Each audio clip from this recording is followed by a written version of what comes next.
What is up, everybody out in government secrets land? My name is Graham Elwood, and you're watching live. Thank you, everybody watching on my YouTube channel and on Lee Camp's YouTube channel. Of course, if you're watching on either one of those YouTube channels, make sure you go over to the other guy's channel and subscribe to that, because Lee and I are both very censored people. Thank you, everybody also watching over on the Rockfin. Remember, folks, if you sign up for Rockfin Premium, you get all of my premium content, all of Lee's premium content, and everybody else's. But more importantly, if you want to support this show, you'll see on the scroll below is patreon.com/government secrets. And what we will do today, like a bonus segment, a bonus Gov Seeks. And if you join today, you get the whole back catalog. We have over 30 bonus segments that you get. And we just made it real simple. It's whatever level you want, any level that you donate, you get all of the content. There's higher levels if you want to get like merchandise. It's the only place you can get the Government Secrets logo. We don't sell it online anywhere else. The only way you can get it is through Patreon. So it's a great way to support the show. And thank you to Holly Horn and Blaze Silver Wolf for the moderators on my channel. Hit the like button, share this out, subscribe, all that stuff. Put it on your social media. That always helps. And then let me get it going. All right, let's jump right into it, ladies and gentlemen. All right, here we go. Ladies and gentlemen, it's time for Government Secrets episode 123 with the two most censored comedians in America, Lee Camp and Graham Elwood. Hey, man. What's up, buddy? How's it going? I think I would love it. I don't know, but I would love it if some fan of ours were to go through and track all of the time changes for every different time that Government Secrets has ever taped, and each one we've sworn this is it. This is it. I think our audience now would be alarmed if we kept the date too long. I think that would bug them a lot. I've gotten a lot of complaints when we've gone over 2 weeks at one time. They've come to expect that we stick with the time just long enough for people to get used to it, and then split and then switch. And they've gotten used to that, and they find it very obnoxious when we don't. Yes, we are the Batuan of podcasts in terms of you'll see our tent village, like, oh wow, that's where they live, and then you wake up the next day and they're gone. I think this one lasted. The Bedouins in Israel?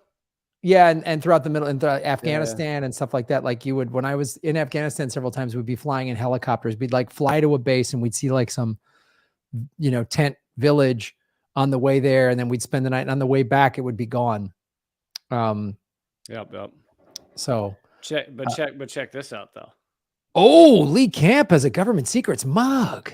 It's been in storage for about a year, and now nice. It has made a recovery. Mine is in storage somewhere. I don't know where. I have stuff kind of spread out all over the place. I have a bunch of safe houses. So luckily, it says on the back of the mug every week, Saturdays at 4 a.m. That was our initial time that we thought we were going to stick with. But if we're to say, I have no idea. So if we were to set the over under of time changes, I would put it at about a 10 or 10 and a half, 11 time. I'm going to go 10. All right. So I'm going to put it at 10 and a half. So you're saying 10. I'm going to go over. I'm the under. Okay. Yeah. Lee's the under. All right. I'm going over. So and who are you looking to actually figure this shit out? Somebody listening to this show or watching this show, literally go through. We started doing the show. Just rewatch every episode. But this is what the internet is for, is to track this kind of inane nonsense for no reason. Like, this is what is the purpose of having a show on the internet unless we can have this kind of stats? I mean, when you're the two most sensitive comedians on the internet in America, you have to keep the CIA and the NSA guessing. You know, you have to keep them bewildered, because the thing is, they're tuning in every week at a certain time, and we've got to be at a different time. Yes. So we've had probably somewhere in the neighborhood of 10 time changes, and you and I have each moved probably 3 or 4 times a guy. Oh, there's another question. Number of backgrounds that I have had. You definitely have had way more backgrounds. That one where I was running from the cops. That was a very bumpy episode. With that was the one where I was just in a hood and I was getting waterboarded while I read a segment. That one was fun. There was one where it was you just giving up, and it was just mattress cam through the whole show.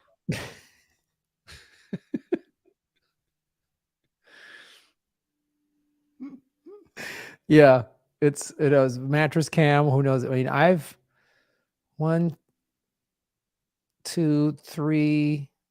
I'm going to be moving soon again. This is my 4th move coming up in 3 years. And yet those storm clouds behind you follow you everywhere. Everywhere I go. Can't get away from them. I can't seem to get away from them, but I want people to see this real quick. Oh, there it is. All right. Look at that. That's duct tape cam? Is that what it is? That's duct tape cam?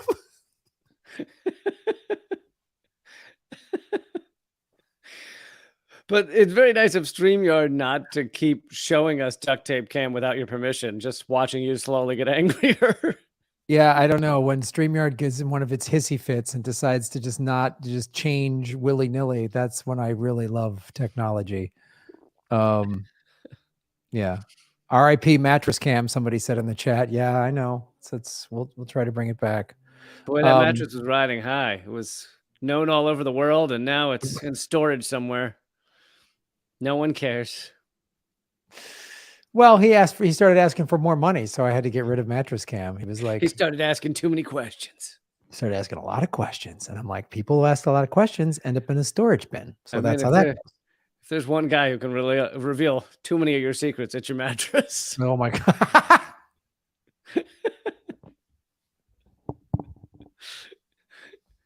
Yes. Didn't we do an episode on the CIA miking up a mattress or a chair or something? Yeah. Yeah, they mic'd up a chair, and then they had the site in, I think, San Francisco, where they'd bring in prostitutes and do drugs and shit like that. Like, I thought that was just called San Francisco. That's San Francisco's nickname. CIA. The easiest CIA job in the world. We're going to bring drugs and prostitutes to San Francisco. No one will notice. But folks, make sure you hit the like button, share, subscribe, follow everything that we're doing. Go to patreon.com/government secrets, where you get bonus content. We'll be going live after the show. But even if you don't watch the show live because you can't keep up with our time changes, one of the upsides of the time changes, every time we do a time change, there's always a couple people in the chat going, "Oh my God, I can finally see the show now." And that's true. That's true. And then there's 100 people outside of the chat going, "I can't fucking watch now." But we don't have to see them. Yeah. So if this is your first time watching it live, because Wednesdays at 5 o'clock Pacific, 8 o'clock Eastern are good for you, enjoy it, because I can't see this lasting long. Enjoy it, because next week is run days. It's a new day. We're inventing a new day. We're making an 8th day, and we're going to put government secrets on that day. I predict this time slot will last 4 weeks. What's the over under on weeks? That's the over. I'm really hoping on keeping this one. I mean, how long do we keep Thursday? We kept Thursday for, I want to say, two months, 3 months. It was a good 2 months, and I think with a couple of episodes we didn't do because I was traveling, it lasted longer. It might have been an actual 3 months of that time slot. 75% of all time changes are due to me, but 75% of all starting lates and skipping are due to you. So it's a real mutual effort. Well, it's got to be fair. So one you can't be the only guy that just makes it confusing. I have to show up Right, late and then just go on the road. So right. we do have to do our fair share, Lee. We both have to pull. Exactly. What do you say, buddy? I feel like your segment, Fire Ants at Gitmo, is going to be this is the best this one to start with. I'm cool with starting with it. I don't there's going to be some laughs. There's also going to be some Yeah. so just be ready for that. Well, that's why I feel like mine has a little more silly goosiness in it, so Okay, it good. we can end the show not on horrifying Good. nobody wants to eat dinner torture stuff, and we can go right into just guys with wigs fucking up the economy. They've actually only had I think over the entirety of its history 2 silly geese at Gitmo. So that's not in the it doesn't play a role in the story because they've banned silly geese since like 1996 or something. Yeah, that's good. Someone Yeah. in the chat point, government secret's the most irregular program on the internet. We are consistently inconsistent, and that is our charm. I mean, it is funny, like, 2 legitimately of the most censored comedians in America are like, it's not enough that they won't show our videos to anyone. We're also gonna help make it as difficult We're as gonna possible to we're, find our stuff. we it's like I feel like it's empowering because I want to make it hard for our audience to find us because of my choices and your choices, not because of the NSA or Google or whatever. So it's That's like true. It's like taking the N-word back, you know? exactly, Lee. Yes. 2 white guys for sure. It's just Let's like that. it's just like that. It's just like that. Oh. All right, buddy. Tell us what fun stuff they were doing over there down in Gitmo, that resort down there. Down in Gitmo to friends who are close with it. Do you a funny voice or what?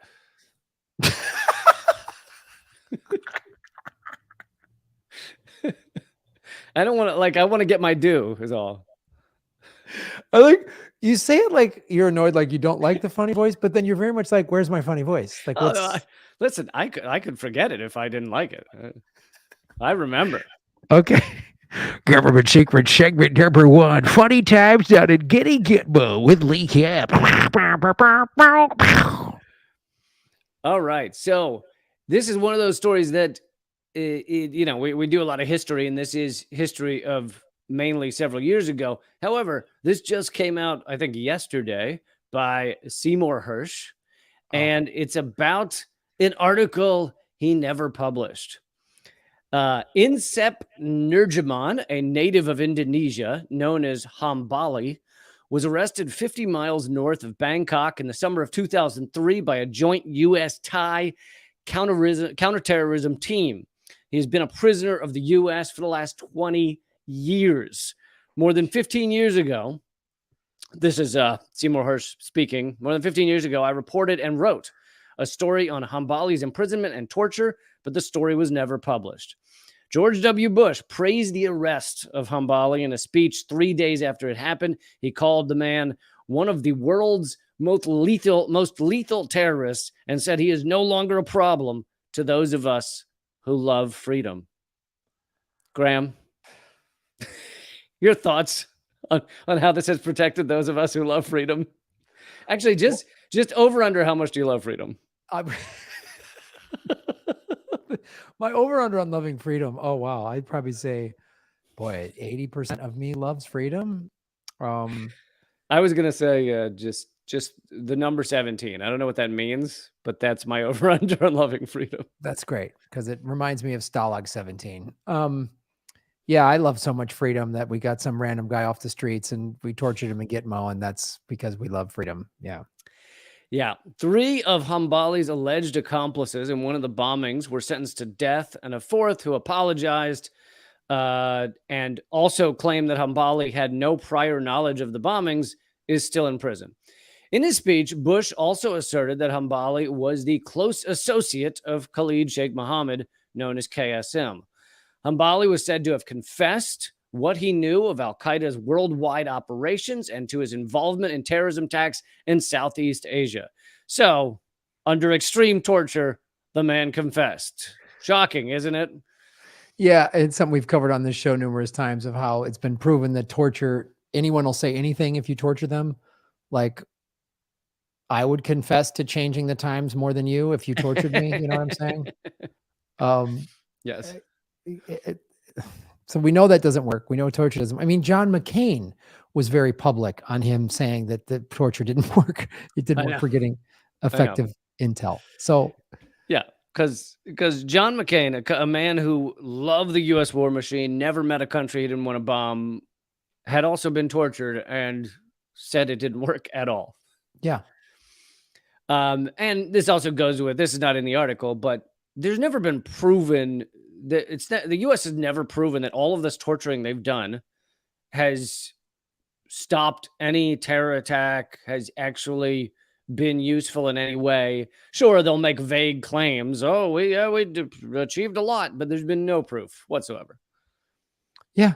That but that's their whole flimsy. I mean, honestly, and the episodes you did about how all the fake forensic science just with the local United States police departments backs up the fact that this international terrorism Gitmo interrogation crap doesn't work either. It's all nonsense to just push a narrative. They basically Yeah, are like reality TV producers where they're just like, make that guy look guilty. right. And that's how they do in the edit rooms. They edit the person to look guilty. So like, I need this guy to be guilty. So let's torture him till he says that he did something guilty. And then we got our guy. And it also fits with all the garbage forensic stuff because it justifies their jobs. I mean, these Right. people are getting crazy budgets, billions of dollars, if not trillions, to do all this stuff to protect America from terrorism. So they need to pretend to find stuff. And that also goes with the FBI. So most of their stuff is internal, right? Domestic. Um, they've been shown to be connected somehow to 90 some percent of all terrorism, planners and captures and everything. So everything in the US, whenever they say they've caught someone who was gonna plan something, who was doing something, who was about to do something, who tried to buy explosives, 90, I think even think it was above 95%, but it's in the 90s, 90 like 5% of every one of those is somehow connected to the FBI. They've got informants, Yeah. they in some cases they literally drove the guy to the bombing site that he was gonna bomb, and then they Right. arrested him Yes. because his car broke down, so the guy didn't have a way to get there, so they're like, "We'll give you a ride." It's it's honestly it's this whole system of it like again, I think of like the private prison system needs to create criminals to justify its budget. So these big, especially since 9/11, these giant military and intelligence budgets need to be justified. So it's like we go find some bad guys, but I don't know if we have them. Well, go create them.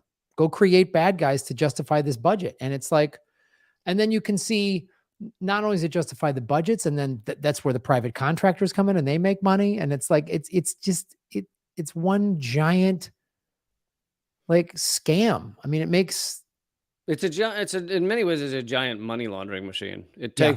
takes US taxpayer money, just launders it through the military industrial complex and spits it out into the pockets of the, you know, contractors and the weapons Mhm. contractors and everyone else. And we've also seen evidence of like this money getting in the hands of of Al Qaeda. We funded Al Qaeda. I mean, we've helped fund Yep. ISIS. I mean, it's just like, and now we're funding neo Nazis in Ukraine. It's just it's madness. It's utter madness. Well, they're just neo-Nazis. I'm sure they've Yeah, reformed their ways from the old Nazi times.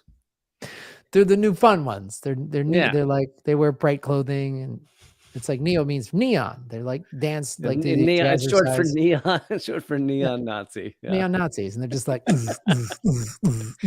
Okay, there. If you that's a better use of someone's time than counting every time we changed our schedule. Uh, Please, someone mock up a neon Nazi. Somebody mock up a neo-Nazi, but I think you can do both. I really have faith in our fan base that someone's Okay. gonna get the over. We're gonna figure out if Lee or I are correct on the over under. Vegas set the number at 10.5, so there's a hook. And And if we're you gonna win, if you find out the answer, we will send you a mug. we will We will send you find a way to get you a mug. We're gonna break into Patreon late at night and steal a box of mugs and then send them out to you. So the Chicago Tribune reported that Hambali began cooperating almost immediately, enabling them to thwart planned attacks in the region and break up terrorist cells, I'm sure. Within a few weeks, Hambali allegedly began talking about Al-Qaeda's effort to develop chemical and biological weapons. Hambali arrived at Gitmo, Guantanamo Bay in 2006 after 3 years and 15 days of detention at CIA black sites. And we could do a whole episode on the black sites, but obviously people generally don't know where they are. They're not in the Pentagon's budget or the US Congress's budget. Like, you find out very little about them, and yet they exist around the world. And obviously horrific shit goes on there because they're not accountable to really any law. Right.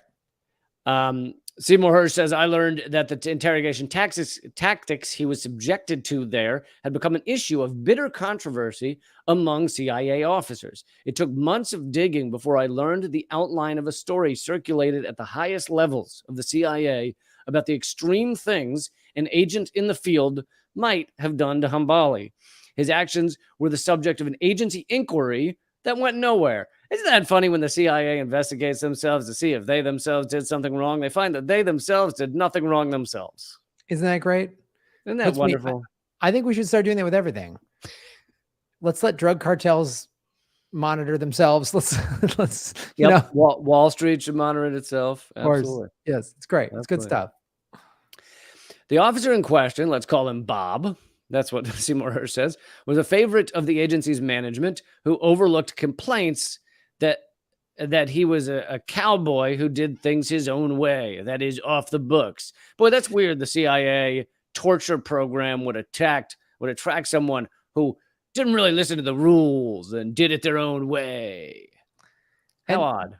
This is this is the narrative that's always pushed out in these CIA-approved Hollywood stories. Yeah. Is that the CIA has to operate with a different set of rules, and it's like, you want us on that wall. You need us on that wall. Yeah, that kind of like, hey man, we can't be worried about international diplomacy, man. We got to get it done, and it's just like, yeah. And so now you guys just break laws. You jail innocent people, and you hang crimes around their neck just so you can get promotions because you're all psychopaths. Oh yes, I should. Before I forget, show that we have an image of Hambali there. One of the veteran clandestine officers present that afternoon. Bob joined a group of his colleagues one afternoon at a bar that was known for the CIA guys getting together and talking the shit. And so one of the veteran clandestine officers who had served in the Middle East sought me out after his retirement and told me as much as he could remember about Bob's account. He recalled that Bob told his colleagues, we've got to do it. He's Al-Qaeda's biological warfare guy. They're going to make this guy hurt like nobody has before. And if he starts passing out, you've got doctors to bring him back. They had instructions from their superiors that if they killed him, they were to burn his body and turn it into ashes so nobody will ever know and there'd be no evidence. Hambali is worked, but he was tough and resistant to torture. And so this part, in terms of the if you kill him, burn his body, apparently there's been a lot of kind of anonymous internal corroboration of that is their instruction. If you and here's the thing, is like, as horrific as that is, just think about the first part of it. What do they have to be doing to someone where they might kill him? Like, how horrific does shit have to be where you might kill somebody? Yeah. And take that whole sentence that you just read and say, oh, this came from Russia, or this is North Korea, or China, or Iran. And it would just be like, Joe Biden or whomever in power would go, this is what these people are doing. They're savages. They're not civilized like we are. Like, that's what a sociopath, totalitarian, out of control, power hungry lunatic dictator. Like that's what they have. That's what Pol Pot did. I mean, that's Right. what Pinochet did. I mean, this is what these psychopaths did in these awful instances of just torturing people. And I mean, Yeah. how are we any different? Yeah, it's the most horrific crimes against humanity, and then not only do we not out these people, prosecute them, even fire them. Instead, we promote them. Oh yeah. Gina Haspel became the head of the CIA after overseeing the same, I think the same torture program we're talking about over in, I think it was Indonesia, but wherever it was CIA black sites that she was overseeing and said by others to enjoy it. Oh yeah. She would fly to various CIA black sites. I mean, John Kiriakou put that, I think it was in the Washington Post, the op-ed piece saying anybody but her. Yes, it's been an old boys club. Get a fine. She's the first woman. And she's such a great example of bullshit wokeism. Yeah, bullshit wokeism, and just like how diversity doesn't change the system. It is just a bumper sticker on a car. I mean, it's literally like, we need a woman in charge of the CIA program. She's pro-torture and she's a psychopath, just like all the guys were. It's like saying, hey, back in the 1800s, we gotta end the way to stop slavery, because slavery is morally wrong, is we're gonna let black people own slaves too. That's how we're gonna let them. That'll even it out. Like, no, fine. Slavery's wrong. It was morally wrong. We had to get rid of it. So I've always said, if I'm going to be tortured to death and then have my body burned in a secret middle of the night, fucking behind a black site operation, I want it to be done by someone with a vagina. I have long said that. I'll feel so much better if I see out of the corner of my eye when I'm in excruciating pain and I just want it to stop, that the person in charge that's getting off on it is a woman. That'll make me feel a lot better. Rather than a dude. Because if a dude was getting off on it, that'd be weird. But a woman, so weird. It feels better. Just awkward. Yeah. If it's a dude. That's creep. So at that point in the conversation, so basically Bob told him, we're going to do anything we can to this guy. At that point in the conversation, the veteran clandestine officer told Seymour Hersh that Bob told his colleagues that they had already put a sack over Hambali's head and filled it with fire ants and watched him turn into a vegetable. Within minutes, the whimpering prisoner began to talk and the ants were removed. Fire ant stings have a toxin, feel like you're burning, and can be fatal. And as a kid, I once had my foot covered in fire ants, and it felt like my foot was on fire for hours. And did you give up state secrets? Everything I knew at 8 years old, I revealed immediately. Yeah. Well, this is the kind of, I know where the missing Tootsie Pops are. Yeah. I took my brother's Christmas present. This, again, the references I think of are to like the Viet Cong. And it was always told like, oh, the Viet Cong just do savage stuff. They're tiger traps, and they just, their water torture was just inhumane and crazy. And they would have kids, used as shields, and it's just awful. And we're putting ants on a guy's face. Like, that is, who watches that? Who gets off on watching that? Who can listen to a guy scream like that? Like, how was work today, honey? Oh, it's great. We put fire ants on a guy and made him scream till he numbed out. It was great. And it's utterly repulsive, and it shows that the U.S. empire is morally bankrupt. I mean, there's no bottom to the moral bankruptcy of the U.S. empire. Yeah. Like, it's not just ceding the moral high ground. We're way below that. Whatever below that, as deep as you can get, we are utterly morally bankrupt. And it goes all the way to the top. And because it comes from the top, we are morally bankrupt from the top down. We have a lot of, not all, there's a lot of Americans that are good, decent people, but we have a kind of moral vagueness and moral bankruptcy about us just as a society and as a culture, which is what happens when societies are collapsing, is everybody kind of goes up for grabs. Everything's kind of morally bankrupt, and everybody's just like, because there's no leadership. when the leadership is morally bankrupt, then people are like, well, why do I have to toe the line when the people in charge are horrifying and they're greedy and they're corrupt?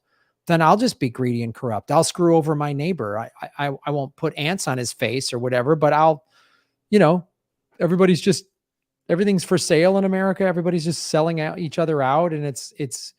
And thank you, Upstate Raider, in the comments for mentioning DeSantis, who was a JAG lawyer overseeing the torture at Gitmo, and by all accounts, enjoying it. Yes. And now he's one of the top candidates for president. Yep. Just announced his presidency. And he's like I said, these people don't get punished. They are pushed to the top. Somebody in the chat just put Dr. Mengele type stuff. Yeah, this is like what Mengele would do. This is the kind of horrific tortures that the Nazis would do. Like, yeah. And we're doing that. I mean, America is so done. It is such a horrifying place. And it doesn't matter, like, the Constitution, the Bill of Rights, the American flag, and all this, the American ideological, if the people who are in charge are morally bankrupt, then that stuff is literally just window dressing. It's just theatrics. We have no leg to stand on, morally, politically, ideologically, nothing. But a lot of us still love freedom, though, Graham. I do. Yeah. And that's why I'd put ants on a guy's face, because I like freedom so much. Because he was threatening our love of freedom. He's threatening our freedoms. Right. So we needed to torture him and get him to say whatever. So this is where I don't doubt that this guy said this, but this is kind of the bullshit I imagine you get from a lot of CIA officers. But the veteran officer then told Seymour Hersh, so this is not the guy who did those things. This is the guy who was sitting there hearing the guy say he did those things. The veteran officer told me that he considered Bob's actions to be in complete violation of the values upon which this country was founded. I mean, there are people in the CIA that believe that kind of stuff, but they have to they have to turn a blind eye to like 99% of everything the CIA does. I mean, I would imagine there are some idealists who, like, I joined the CIA to fight our freedoms and all that stuff. And they believe that. And then, but once you see this kind of stuff, you have to go, if you see that stuff and just go, well, there's a few bad apples. I mean, like, what lie do you tell yourself when you're aware that this is what is happening in the office where you work, or the people you work with are doing of bad apples. In fact, 96% bad apples. Yeah. It reminds me of an old lawyer joke that a lawyer told me, which is like, it's the 95% of lawyers are given the other 5% a bad name. Exactly. Yeah. Like, that's what the CIA is. 95% of CIA are giving the interns in charge of the copy room a bad name. Other CIA colleagues had heard the same story and expressed disgust that such actions could occur. Most of those I interviewed dismissed the fire ant story. I would imagine that's the norm from the CIA that wasn't in the room. Although actually the ones in the room probably also just dismiss it, but it's just to say like, that never happened. You know, that's crazy. Yeah. CIA killed Kennedy. Yeah, it never happened. Come on. Ridiculous. So they dismissed it, but I did learn the CIA's Inspector General had conducted an official inquiry and concluded that nothing happened. There again, expert CIA investigation of themselves. Oh, well, I feel better that they investigated themselves and said it didn't happen. There you go. I mean, investigating yourself and calling it an investigation is like masturbating and saying you got laid. There's so many. It's literally like, if you're going to monitor yourself, well then, okay, I'm going to give myself a law degree. Pafoomph. I have one. Bank. I've watched a lot of Law and Order and cop shows and stuff like that, so I feel like I know the law. There, I've given myself a law degree. You know what I mean? Yep. It's just like I'm a self-taught black belt. The CIA's investigation was probably like calling up that guy Bob and be like, did you put fire ants on someone? And Bob was like, what? And then they were like, that's what I thought. Good day, Bob. Click. Yeah, exactly. It's like in The Big Short where they call up the SEC and the SEC goes, "Are you guys, you're shorting these stocks?" And, "No, okay, good enough for me." Click, and then the economy collapses months later. Yeah, and then they also show some of those scenes in the documentary on Bernie Madoff where they call him up and they're like, "You're not running a hedge fund, are you?" And Yes. he's like, "Me?" And then they're like, "Okay, just had to check." Yeah, actually, that's what I was thinking of. I was thinking not The Big Short, but The Big Short did, the SEC was vague like that, but it was Yeah. definitely Bernie Madoff where they're Yeah. like, "Bernie, are you telling me the truth?" "Of course I am." "All right. Well, Okay, good to hear it. gung gung, punch out. We did that investigation." Like, So, the alleged plan to cremate suspects who died in interrogation remains one of the most troubling aspects of the Hambali story. A government consultant I spoke to acknowledged that there was an understanding of what to do, quote, if we go too far, unquote, in an interrogation, but urged me not to publish a word about it. A retired CIA officer said that this message was reinforced years later after uh, Manadel al-Jamadi, a prisoner at Abu Ghraib prison near Baghdad, was beaten to death by CIA operatives and U.S. military personnel. The prisoner's battered body was packed in ice and became one of the iconic images of the Abu Ghraib scandal. So they have, quote unquote, gone too far. yeah, and of course it's Seymour Hersh who's just like always right. I mean, his journalism is just always on point. And And this is the type of stuff he can't publish in mainstream media anymore. they won't let him. Yeah. Like, and even when he does get something out, like the Nord Stream pipeline revelation that Biden blew it up, it's still like widely discounted and like, well, Seymour Yeah. Hersh. They've essentially 100% ignored it, except for a couple of articles that say Seymour Hersh is a loon. Yeah. Yeah. Crazy old man has wild theory, and they just put that at the bottom of their website. And then a month later, who was it? The Pentagon or the US or whatever did an investigation and found out it was probably Ukrainians who don't like the Russians. Like a bunch of guys in their flip-flops and their snorkels went diving Right. down. Yeah. It couldn't be the most well-funded army in the history of the human race that got all the way down to that pipeline and blew it up. It was Right. a bunch of fishermen from the Kiev were down there. So the clandestine officer who told me about the fire ant abuse decided to learn all he could about Hambali from official records. It had long been reported that Hambali was involved with Al Qaeda biological weapons development. The highly classified files, however, showed nothing of the kind. They made it clear that while Hambali had been all over the place, there was nothing indicative of a significant Al Qaeda biological warfare program. So this guy likely did essentially nothing and has been tortured, literally tortured, and then also tortured through, solitary confinement and shit for 20 years. An expert on weapons of mass destruction, Milton Leitenberg, wrote that the Bush administration was consistently overstating the available evidence of Al Qaeda's biological warfare capabilities and ambitions. A few years later, this is one of the most fucking insane parts of this story. A few years later, the Obama administration released a legal memo that had been prepared after 9/11 by the Bush Justice Department, one of many rulings that redefined the meaning of the word torture.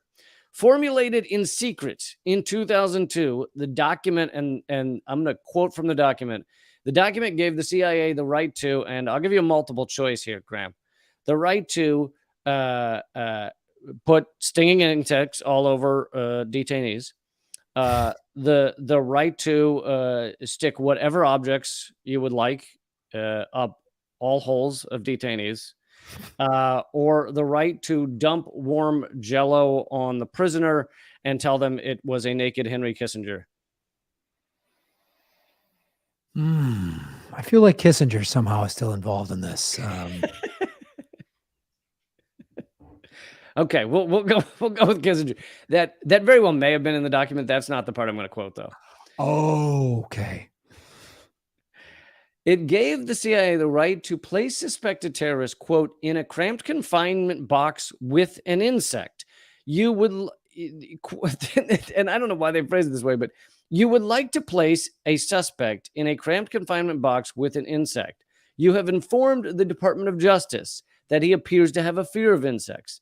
In particular, you would like to tell the suspect that you intend to place a stinging insect in the box with him. You would, however, place a harmless insect in the box. You have orally informed us that you would, in fact, place a harmless insect, such as a caterpillar, in the box with him. Unquote. Jesus Christ. Can you imagine conceiving of or writing that memo and thinking you were in a country that was in the right in any way? Yeah, how do you what you're sitting down at the table with this like, "Let's all right, guys, brainstorming session." Like, who comes up with this?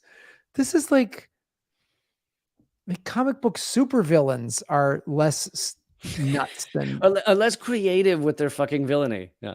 ah. It's just raw evil, man. It's raw evil. These people are evil. I mean, that legit means there was like a brainstorming session where they were like, how can we let them kind of put stinging insects on them, but, maybe fudge it a little? Is there a way? Like, can we dress a caterpillar up like a scorpion and put a little fake stinger on it? Or, like, how do we, like, even having that discussion is insane. It's Insane. Dahmer level insane. It isn't exactly. It's Dahmer level. It's like the CIA is probably just mad they didn't get to recruit him before he got caught. You know what I'm saying? They're just like, how'd we let that guy slip through? You know? So just to finish up here, in a separate memo, also declassified at the time, a Justice Department attorney attested that the CIA had declared it never used such a technique. It had the right to, but it never used it. And the CIA always tells the truth. So, James R. Hodes, Hambali's lead counsel, told me after I shared the ant story with him that people should know just what in the hell is going on down there. The truth is there's no oversight, none, from an American executive, legislative, or judicial body at this time in Guantanamo. Unquote. The Department of Defense prosecutors in the case have asked for Hambali's trial to begin in March 2025. Jesus. 22 years after his arrest, he might get a trial. I'm sure it'll be very fair. It'll absolutely be fair. Yeah. Oh, yeah. Well, that's America's Horrible, episode 123. Graham, I was worried. You just seemed too into America recently, and I wanted to disabuse you of that. I was getting fired up for the 4th of July. It's right around the corner, and I was starting to buy. I was going through the 99-cent store, and they had a bunch of Stars and Stripes things that were made in China, and I was going to buy them. And then we did this episode, and I was like, maybe not. I saw the eagle shaved into the back of your head, and I thought, I need to teach him the truth. What if I went to the duct tape cam and they just saw like a giant American eagle, like try burning this one flat, like all that was what is behind this is just Graham as a closet. Just says I bleed red, white, and blue, and yeah. Freedom. It's just me holding a gun with just Stars and Stripes Speedo. It's just you in an American flag Speedo with a semi-automatic. With a semi-automatic and just like a Bible taped to my chest. Yeah. Just like, oh no. And then you were like, oh, wait. And you click away real quick. I don't know how that got up there. Sorry. Yeah. And then I have some fake camera of like me at an activist rally. And that's what I meant to show you. Oh, darn it. All right. Well, here's thank you, Lee, for ruining all of our lunches and dinners. That was All right, let's do Government Secrets segment number 2, a little more light and fun. We're going to learn about the first insider trading. Yay! Lee, how many fire ants are involved? So many. Oh my God. It was a fire ant bubble and they bet on it. No, so I felt like this one, I wanted to learn about this because we're on the brink of another collapse. All these banks have gone under, although Joe Biden said your money's safe. So I trust him. Your money's safe. We're all good. Um, And third largest banking collapses in American history have just yeah, happened. Yeah. yeah. We've had 5 banks go under. We've had a couple just get like completely subsidized. Um, and we are there's a commercial real estate bubble. There's a regular real estate bubble. There's a car loan bubble. There's a student loan bubble. There's Student all loan bubble. Lot of bubbles. it's all these, Lot of bubbles. More bubbles than when you're strangling someone under the water. yes. Yeah. Then, I've so moved all my money. A lot of people moved it to Bitcoin. I've moved all mine to kibbles and bits. So just bags and bags of it because people are into this bit thing. So I just bought oatmeal. I have a whole garage full of oatmeal. That's how I'm that, going to live. that actually sounds true. But it's like very green. It's muesli or something. You know, it's not even enjoyable oatmeal. Very dry, tasteless, no sugar added oatmeal. Dude, you will love this. So I was down in Cancun and I did a show in Playa del Carmen and you know, I'm trying to travel lighter instead of traveling. I was just gone for 4 days. Fewer giant jugs of protein powder. So I tried to bring some more travel sized jugs of supplements and protein powder. On the way back through the US, I got flagged. I have global entry, which is like quick back into the US, right? Of course, because you look like you have a bunch of jars of drugs. So they flag me and I'm waiting. I'm like, what's going on? They're like, well, this is an agricultural thing. I go, agricultural? They're like, did you bring back any fruit or any? I said, no, I didn't. I had like a piece of like Mexican bread that was like still in my bag or something from breakfast. And I was like, is that the problem? I'll throw that away if that's the problem. They're like, no. So like, this is at LAX and I'm delayed like an extra 15 minutes. And they walk me to this long hallway and take me to this special. And they're like, you have to snort a little bit from each one of your bottles to prove it's real. For all these supplements, you literally should look like a professional bodybuilder. But yeah, I was going to say, did you flex for them? I was just like, look at this, man. Look at this, bitch. Look at what I got going here. Come on. You think this is easy? I gotta, these guys take a lot of work, man. So they're like, why don't you have a 12 pack? And you're like, I have 6. 6 is good, man. I'm sick. Come on. Do you know how old I am? This is like, I look great.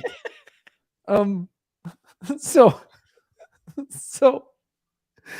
it was, you'll love this. It was I have these these zinc, vitamin C, elderberry immunity gummies that I brought the whole thing. And they're like, oh, that's what flagged it. Okay. Yeah, you're fine. I was like, the zinc gummies are really what got me through this special agricultural. Is it because they thought they were like cannabis gummies or something? I think it was that they thought it was agriculture. So they thought it was like bringing back fucking snails or some shit, or I don't know what, like what snails, just Mexican escargot or whatever they thought I had. And so were the gummies shaped like illegal immigrants? But as I was opening and then the guy's look, what's this? And he's going through all my supplements. I'm like, oh God, Lee would be fucking losing his shit right now. If he saw these like jars of supplements. It would totally be doubled over, dying laughing. Lee would just be like, oh, this is awesome. And I'm literally like, I was thinking to myself, I go, I brought all this shit to Europe and I came back in no problem. What is it? So I'm going to El Salvador the end of June. Why would anyone need wheatgrass and lemongrass? Explain that to me. Vegan protein powder and creatine. This guy's up to something. So that happened to me. Speaking of supplements, so I wanted to research since we're due for another market crash, and I go, 2008 wasn't the only. We've been having these since 1792. Right. And so what I want to talk about, the main guy is William Duer, Duer. And just to give you a little background on this guy, before the market panic crash of 1792, Duer was synonymous with integrity. He was born into the upper class. So this is going to sound weird. A rich guy did something crooked and screwed up the markets? Like that's never happened. He lived around the corner from Wall Street. So the stock market was like fairly new. It was invented Look at this guy. He looks completely innocent to me. Yeah, this guy, there's nothing creepy about this dude at all. Look at that. That guy, that guy should have had fire ants on his head. So he lived just around the corner from Wall Street. And when he was married, the bride was given away by none other than, take a guess, What year are we talking about? 1792. Alexander Hamilton. Ooh, that was his boss. Aaron Above Burr. him. George Washington? Yes. So that's no how wonder this guy crafted his hair like George Washington. exactly. He said, "Give me a Jack Nicholson with a little George Washington on the back." It's like a Nicholson with a Washington mullet is what he got. He was a member of the Continental Congress. He was a New York judge, a good friend of Alexander Hamilton, and even a signer to the Articles of Confederation. I was gonna say, because I remember the singers to the the Confederation were, I think it was the Temptations, and they were the first doo-wop band. They were the first singers of the Articles of Confederation. Oh, if I were better at song riffing, I would sing what the song was at the Wait a minute, Mr. Articles of Confederation. Hey, hey, hey,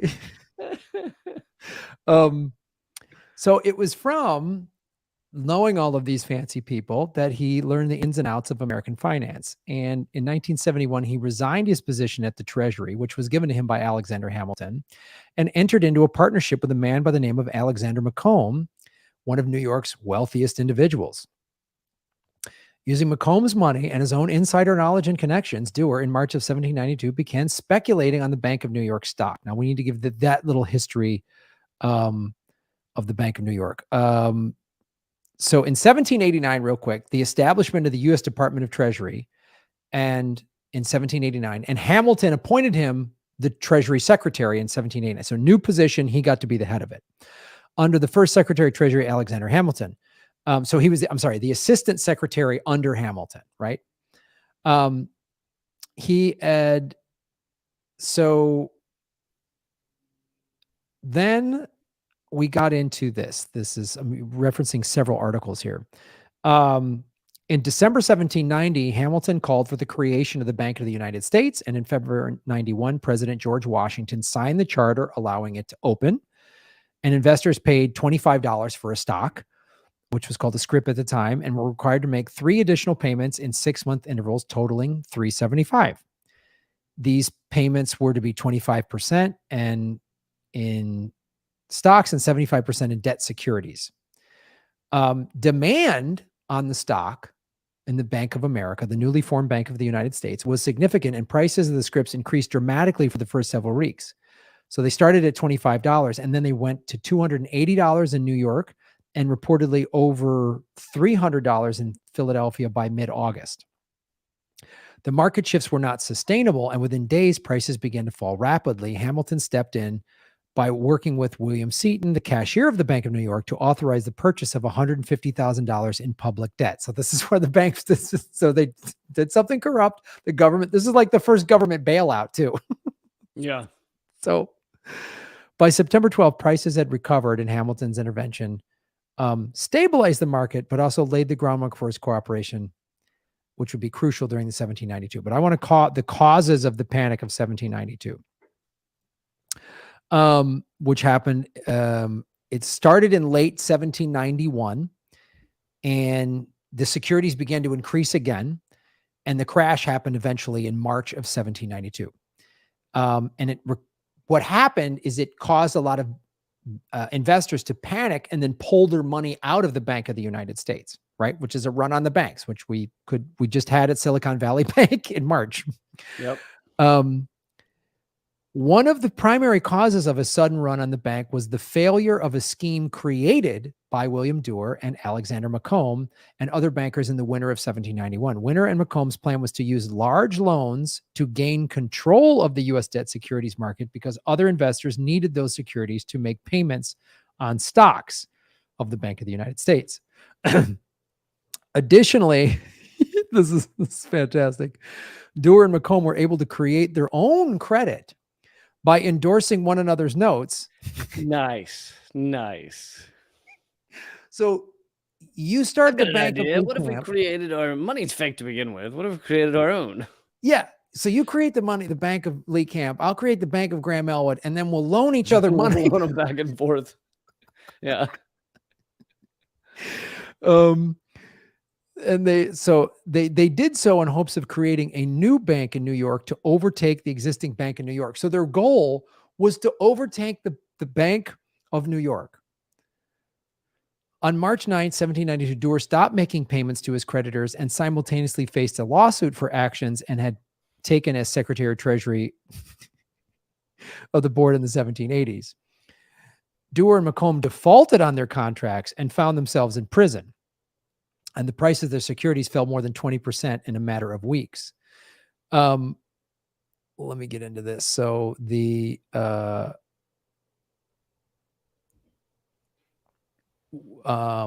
is this? It's okay. So the Panic of the 1710 was further instigated by a sudden restriction of previously overextended credit by the Bank of the United States.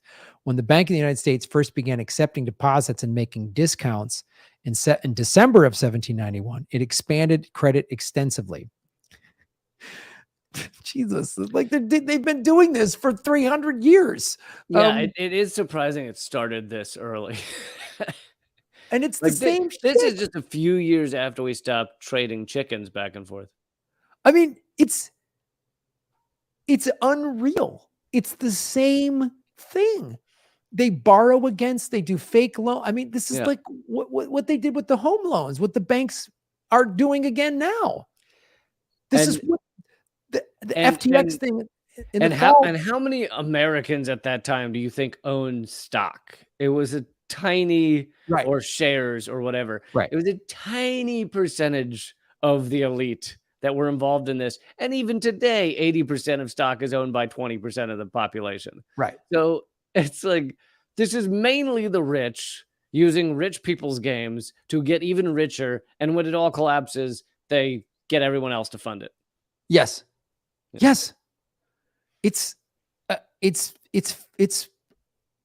I was reading this today and I was fucking laughing because I'm like, they've been doing this forever. We all think, because we're led by the media to believe like things got a little weird after 2008. And it's like, yeah, like it was this freak occurrence. No, it's baked into the cake, man. Like they put a certain number of razor blades into their cake and they just hope they don't bite on it. They just hope you bite on it. It's just, so here's what happened. So in December of 1791, they expanded the credit extensively. By January 31st, 1792, monetary liabilities exceeded 2.17 million, which is a lot of money back then. And discounts reached roughly equivalent to 900 trillion billion today. Yeah. Good math, Lee. Good math. That's why I'm here. So the liabilities exceeded 2.1 million and the discounts reached 2.6 million, a very large sum at the time. Speculators took advantage of this new credit source, using it to make withdrawals from the Bank of New York, which placed undue stress on the bank's reserves. From December 29 to March 9, cash reserves for the Bank of the United States decreased by 34%, prompting the bank to not renew nearly 25% of its outstanding 30-day loans. This forced many Bank of the United States borrowers to sell other securities they owned to satisfy the unrenewed loans, which caused prices for these other investments to fall sharply, aggravating a financial panic. So again, back then, as it is today, everything is a house of cards. So this is what happened with Silicon Valley Bank in March. They were like, oh, we can't pay we've gambled our money because they, I think it was the bonds, if I'm not mistaken. They had, but basically what they did is what all these banks did. They had, I forget the number, but let's just pick a number. They had, $10 billion in physical cash, but they loaned out 200 billion and lost that money. And then the people that physically owned the 10 billion were all friends and all got on their phones. And then, and a lot of them were like,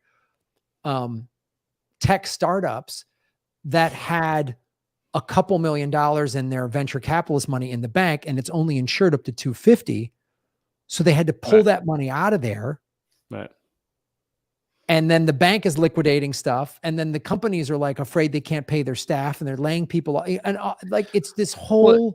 And it's funny because they're only insured up to 250. So that means all the rich people get nervous. Yet when these banks go down, it's the rich people that get paid. Of course. It's they make sure the rich are quote unquote made whole. And the other thing is none of this would happen if you didn't have fractional reserve banking. If you didn't have a bank loaning out or gambling with 10 times the amount of money that are actually in its coffers. Or 20 or 100 times in some cases. Yeah. I mean, the other thing too that's so maddening is like, again, the rich person with 2 million, 5 million, $10 million, they got to be made whole. But the guy with 10 grand in the bank, he's screwed. And he was like, well, here's your $1,500. Bye.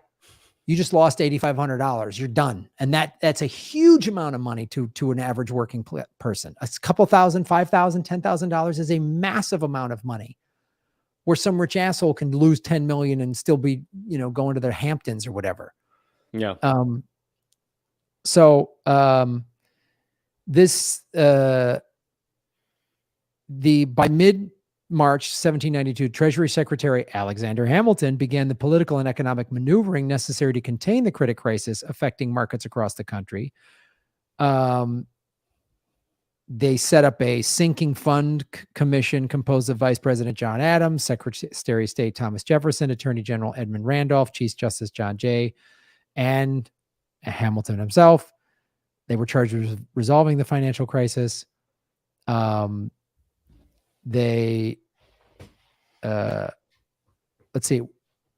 On March 26th, with only Jefferson was the only one dissenting, the commission authorized $100,000 in open market purchases of securities. So the federal government came in and bought securities.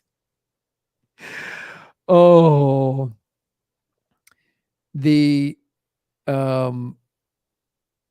what happened then, and just to wrap up here, getting back to William Duer was, again, everybody thought he was the king of Wall Street. Everybody loved him and he was this high society guy. But as this was happening, he got blamed for it, and rightfully so, because he was doing insider trading.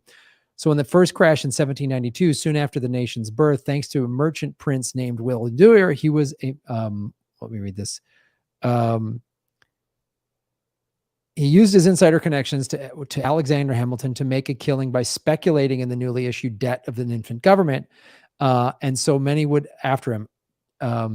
Duer overreached, borrowing heavily to finance his illicit schemes. He went bankrupt when the bubble burst.